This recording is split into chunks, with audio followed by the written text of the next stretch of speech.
आज की इस क्लास में आप सभी का हार्दिक स्वागत करता हूं। पीछे की क्लास में हमने लोक गीत, लोक नृत्य आदि का अध्ययन किया था। आगे बढ़ते हुए आज का हमारा टॉपिक है राजस्थान के लोक देवता। तो आज हम लोक देवता के बारे में अध्ययन करेंगे। तो चलिए शुरू करते हैं। सबसे पहली बात है कि लोक देवता किसे कहते हैं हम, क्या हैं लोक देवता। साधारण मनुष्य के रूप में जन्म लेकर जनमानस में अलौकिक चमत्कार से लोकप्रिय हुए हैं, उन्हें लोक देवता कहते हैं। यानी साधारण मनुष्य के रूप में जन्म लेकर के और जनमानस में अलौकिक चमत्कार से जो लोकप्रिय हुए हैं, उन्हें लोक देवता कहते हैं। गायों की रक्षा के लिए युद्ध करते हुए वीर गति को प्राप्त हुए, उन्हें झुंझार लोक देवता कहते हैं।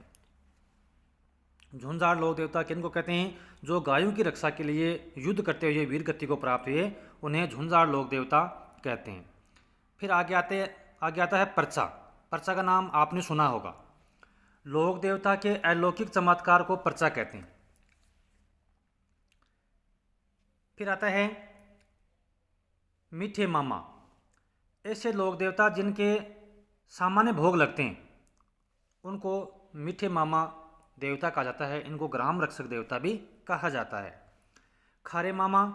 ऐसे लोक देवता जिनके मांस मदिरा रह जाती है, उनको खारे मामा लोक देवता के नाम से जाने जाते हैं। जिनके सामान्य भोग लगता है, उनको मीठे मामा के नाम से जाने जाते हैं। फिर आगे आता है पीर। पीर का नाम हम सुनते हैं। तो पीर क्या है? पीर ऐसे लोक देवता जिनकी पूजा हिंदू और मुस्लिम दोनों करते हैं, उनको पीर देवता कहा जाता है। तो ऐसे लोक देवता जिनकी पूजा हिंदू और मुस्लिम दोनों ही करते हैं, वो पीर देवता होते हैं। पीरों में पंच पीर प्रसिद्ध है। मेहाजी, मांगलिया, रामदेव जी, गोगा जी, पाबू जी और हड़बू जी, ये पंच पीर के नाम से जाने जाते हैं। शॉर्ट मैंने इसमें टिक लगाई है, मेरा गोपा है। मेरा गोपा है, इसके नाम से यदि ये लाइन हम याद कर लेते हैं, तो इससे हमें ये जो पंच पीर हैं, जो 5 देवता हैं, उनके नाम भी हम याद कर सकते हैं। तो मे का मतलब है मेहा जी, रा का मतलब रामदेव जी, गो का मतलब गोगा जी, पा का मतलब पाबू जी और है का मतलब हड़बू जी। तो ये 5 देवता हैं, ये पंच पीर के नाम से जाने जाते हैं।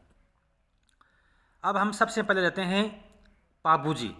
लोक देवताओं में पाबू जी का स्थान भी सर्वोपरि है। पाबू जी का जन्म है वो चैत्र अमावस्या 1239 ईस्वी में हुआ था। जन्म इनका कहाँ हुआ था? कोल्लू गांव में हुआ था, जो कि वर्तमान में राजस्थान के फलोदी जिले में ये गांव आता है। राजस्थान के फलोदी जिले में। वंश ये राठौड़ वंश से थे। पाबू जी है वो राठौड़ वंश से थे। इनकी जो माता है, माता का नाम कमला दे, पिता का नाम धांधल जी। इनके जो गुरु थे वो थे समृत भारती। इनके जो भाई का नाम था वो था बूढ़ो जी, और पत्नी का नाम था फूलम दे, और इनका जो निक नाम था वो सुप्यार दे भी इनको नाम से जानते थे। तो ये इनका पारिवारिक परिचय। पापू जी सवारी किन करते थे? तो केसर काल में जो घोड़ी थी उनकी वो सवारी करते थे।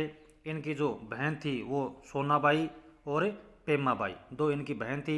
धर्म बहन इन्होंने बना रखी थी देवल चारणी को। और इनके जो बहनोई थे वो थे जिंदराव खींची, ये इनके बहनोई थे। पापू जी का जो प्रतीक चिन्ह है भाला लिए अश्वारोही। पापू जी का प्रतीक चिन्ह है भाला लिए अश्वारोही। वह बाई और झुकी हुई पाग, ये इनका प्रतीक चिन्ह है। भाला लिए अश्वारोही, वह बाई और झुकी पाग। अवतार, तो पापू जी महाराज को लक्ष्मण का अवतार माना जाता है। इनका जो उपनाम इनको ऊँटों का देवता भी कहा जाता है। ऊँटों के देवता के नाम से जो प्रसिद्ध लोक देवता हैं वो पाबू जी महाराज हैं। और सर्रा रोग का देवता कहा जाता है इनको। यानी जो सर्रा रोग होता है, उस रोग को मिटाने वाले हरण करने वाले एक तरह से निवारक पाबूजी महाराज को कहा जाता है। इनको हाड़ फाड़ का देवता भी कहा जाता है। मृत्यु रोग का निवारक कहा जाता है। इनको प्लेग रोग का निवारक कहा जाता है। रेपारी जाति का आराध्य है और इनको पाबू पीर भी कहा जाता है। तो सर्रा रोग का लोक देवता देवता कहा जाता है इनको। हाड़ फाड़ का देवता, मिर्गी रोग का निवारक, प्लेग रोग का निवारक, रेपर जाति का आराध्य और पाबू पीर के नाम से इनको जाना जाता है। पाबू जी के कार्य यानी पाबू जी ने ऐसे कौन कौन से कार्य किए जिनके कारण इनको लोक देवता के रूप में पूजा जाता है। तो इनके कार्य थे, मुल्तान पाक से मारवाड़ में ऊँट लाए, यानी मुल्तान जो कि पाकिस्तान में स्थित है वहाँ से ये मारवाड़ में क्या लाए, ऊँट लाए थे। ऊँट बीमार होने पर इनका ये इलाज करते हैं। आज भी कोई ऊँट बीमार होता है तो पाबू जी को याद करके उनकी पूजा करके ऊँट का इलाज किया जाता है। आना बागोया गुजरात शासक से प्रताड़ित 7 थोरी भाइयों को इन्होंने शरण दी थी पाबूजी महाराज ने। पाबूजी के पवाड़े का वाचन है वो, उनको थोरी कहते हैं। पाबूजी के जो पवाड़े हैं उनको उनका जो वाचन जब करते हैं तो उनको थोरी करते हैं। पाटन गुजरात के शासक मिर्जा खां को इन्होंने पराजित किया। गायों की रक्षा के लिए 3.5 फेरी में उठकर अपने बहनों से देचू का युद्ध भी उन्होंने किया था। यानी गायों की रक्षा के लिए उन्होंने 3.5 जो पहर होता है उसमें उठ करके उन्होंने अपने बहनों से देचू का युद्ध भी किया था। यह जो देचू का युद्ध है ये कहाँ हुआ था, तो ये फलोदी में हुआ था और 1276 ईस्वी में हुआ था। किन के बीच में हुआ था, पाबूजी प्लस बूढ़ो जी और पाबूजी बूढ़ो जी और उनके जो विरोध में थे वो थे जिंदराव खींची। इनके बीच में युद्ध हुआ था और इस युद्ध के अंतर्गत यानी जो डेचू का युद्ध है इस युद्ध के अंतर्गत पाबूजी है वो वीरगति को प्राप्त हुए थे। तो डेचू के युद्ध में पाबूजी वीरगति को प्राप्त हुए। पाबूजी के भक्त आज भी 7 फेरे नहीं लेते हैं। फिर है इनकी पाबूजी की प्रमुख रचनाएं, पाबू प्रकाश, मोरजी आशिया, पाबूजी री चंवरी, मेघराज मुकुल, यानी जो पाबूजी महाराज हैं उनके ऊपर कौन कौन सी रचनाएं लिखी गई हैं।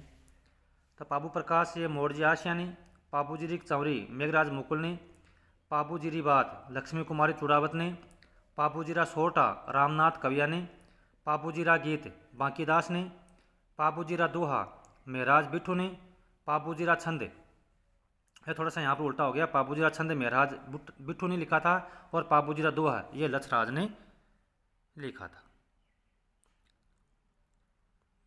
पाबूजी के मंदिर कहाँ कहाँ हैं, तो पाबूजी के मंदिर कोल्लू गांव फलोदी ये मुख्य मंदिर है। पाबूजी लोक देवता का जो मुख्य मंदिर है वो कोल्लू गांव में है जो कि फलोदी ज़िले में आता है। 2018 में यहाँ पाबूजी का पेनोरमा बनाया गया। डेचू गांव फलोदी में भी पाबूजी का मंदिर है। आहड़ उदयपुर में भी पाबूजी का मंदिर है। पाबूजी की फड़, जैसा कि पाबूजी की फड़ है वो भी बहुत प्रसिद्ध है। राज्य की सबसे जो लोकप्रिय फड़ है वो पाबूजी महाराज की फड़ मानी जाती है। ऊँट बीमार होने पर पाबूजी की पूजा की जाती है। ऊँट ठीक होने पर वाचन किया जाता है। रावण हत्ता वाद्य यंत्र के साथ भील जाति के जो भोपे हैं वो इसका वाचन करते हैं। इसके अलावा रेबारी और नायक है वो भी पाबूजी की फड़ का वाचन करते हैं। तो ये थे पाबूजी महाराज, राजस्थान के प्रमुख लोक देवता। अगला हमारा लोक देवता है रामदेव जी महाराज। रामदेव जी महाराज का जन्म उड़काश्मीर शिव बाड़मेर में हुआ था। इनका जन्म कब हुआ था, तो भाद्र शुक्ल द्वितीया को इनका जन्म हुआ था। वंश है वो तंवर राजपूत, माता का नाम मैणा दे, पिता का नाम अजमाल जी। इनके जो गुरुजी थे वो बालीनाथ जी महाराज थे। पत्नी नेतल दे जो कि अमरकोट की थी। भाई थे वीरमदेव जो बलराम जी का अवतार थे। बहन का नाम सुगना था जो लाछाबाई के नाम से प्रसिद्ध हुई। धर्म बहन डालीबाई। सवारी रामदेव जी नीले घोड़े या जिसको हम लीली घोड़ा कहते हैं उनका वो सवारी करते थे। मौसेरे भाई थे इनके, वो हड़बुजी थे। रामदेव जी जो प्रतीक चिन्ह है वो पत्थर पर पगलिया इनका प्रतीक चिन्ह है। अवतार ये श्री कृष्ण भगवान या विष्णु का अवतार माने जाते हैं। इनके जो उपनाम है, रामदेव जी के जो उपनाम है वो है पीरों का पीर, रामसा पीर, मारवाड़ा धनी, रूणीचरा धनी, कोड निवारक देवता और सांप्रदायिक सद्भावना का देवता। ये रामदेव जी को उपनामों से जाना जाता है। शिष्य थे इनके आई माता, लक्खी बंजारा और हरजी भाटी। रामदेव जी के द्वारा जो महत्वपूर्ण कार्य किए गए वो थे सांतलमेर, जैसलमेर में भैरव सेठ का वध कर यहाँ की जनता को मुक्ति दिलाई। एक तो लोक देवता में रामदेव जी महाराज ने सांतलमेर, जैसलमेर में भैरव सेठ का वध करके यहाँ की जनता को उन्होंने मुक्ति दिलाई। पोकरण को दहेज में देकर के उन्होंने रुणेचा को बसाया। रुणेचा में राम सरोवर तालाब का निर्माण किया। परावर्तन अभियान चलाकर धर्म परिवर्तन को रोका। शुद्ध आंदोलन के माध्यम से धर्म परिवर्तन किए लोगों को घर वापसी कराई। हरिजनों को मोती व मूंगे की संज्ञा देकर के मंदिरों में प्रवेश करवाया। दलितों के उत्थान हेतु कामड़िया पंथ चलाया। तो कामड़िया पंथ किसने चलाया था? रामदेव जी ने चलाया था।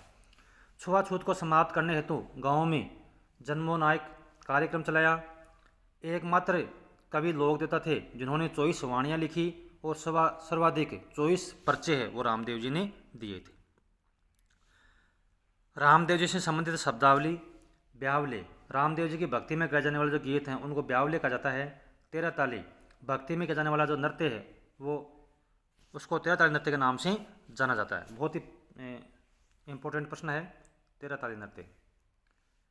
रिखियाँ, मेघवाल जाति के भक्तों को रिखियाँ कहा जाता है। नेजा, पंचरंगी सफ़ेद ध्वजा को नेजा कहा जाता है। जातरू, बाबा रामदेव जी के आने वाले जो पैदल यात्री है उनको जातरू कहा जाता है।